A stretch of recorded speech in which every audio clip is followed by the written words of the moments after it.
Of the U.S. presidency is watching our leaders board Air Force One. But before any planes take off, pilots need to know the forecast.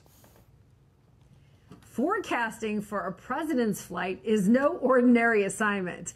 We bring in veteran meteorologist Alberto Romero, who's going to tell us a little bit about this. You served in Air Force's 26th Operational Weather Squadron, providing the weather briefings for Air Force One during the George W. Bush administration. Tell us a little bit about what that was like. What was a typical weather briefing? Because I'm thinking there must have been classified information. Right. Yeah, there's definitely a separate vault involved with that. That's away from the traditional, conventional operational weather side of things. It's actually pretty thorough. We forecast a lot of hazards, as you can imagine, from turbulence to icing, definitely the wind shear down as they land and take off. So we definitely do our own forecast for that, essentially separate from what the National Weather Service provides for us. But we also do, believe it or not, on that DD Form 175-1 that we fill out for every aircraft in the military, or in the Air Force or Army, I should say, is contrails. We forecast for contrails, believe it or not, and because we don't want our jets to be spotted, especially during a conventional war with a good foe like, for example, Russia or China, or somebody who has a very good conventional military. But it's very thorough, very detailed. There's a lot of brief times and void times, so you're constantly updating that DD Form 175-1, that flight weather briefing, pretty much every hour, 2 hours or so, and keeping track of that flight path and making sure the route hasn't seen any significant weather changes. Yeah, got to avoid that saturation layer. What exactly is the process of the aviation weather support in the military to include the president? So basically, whoever's in charge of following that flight plan will call or email the Operational Weather Squadron that takes care of that area. For example, 26th Operational Weather Squadron is based out of Barksdale Air Force Base, Louisiana, and actually one of your very own is from there. I actually worked with him.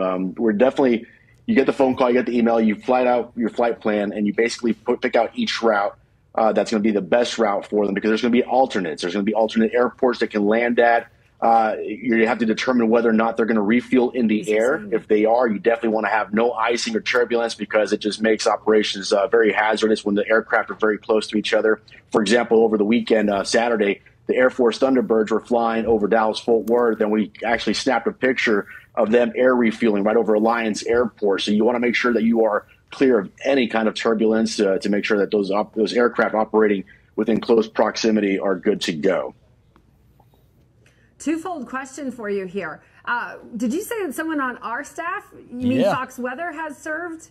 Who's this? Seth Darling. Seth Darling worked in Shreveport. Yes, exactly. Seth Darling. Yeah, he worked at Barksdale. I'm glad it wasn't top secret. I'm glad it wasn't top secret. That's revealing him. That's fantastic. Yeah, Seth is he's a terrific forecaster. Now I'm going to be able to brag about, we've got someone from Fox Weather Command that used to be on President's Weather Detail. I also wanted to ask you, have there been any close calls? Because I would think that at times, while you try to plan where the president's going to go, there's probably unpredictable moments of where he goes. And then have you ever run into an unpredictable weather pattern conflicting with the president's schedule?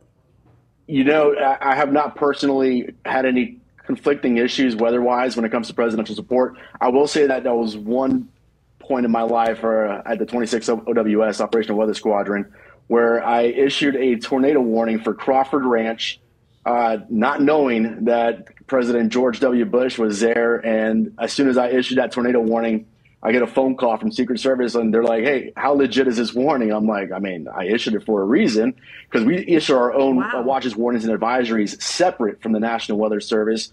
And the desired lead time for most tornado warnings across most bases is 30 minutes. So we issue it well in advance. And he called, he's like, "Well, POTUS is in, so we're going to go ahead and evacuate him and put him in the shelter." I'm like, "All right, it's a good call." Ooh, pressure was on. Alberto, I worked in Shreveport as well, so shout out to Bossier City and the Barksdale Air Force Base. Thank you for all that you do. This is veteran meteorologist Alberto.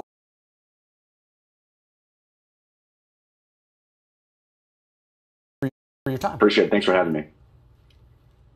Definitely. All right, and then the River Air near Leeds, England.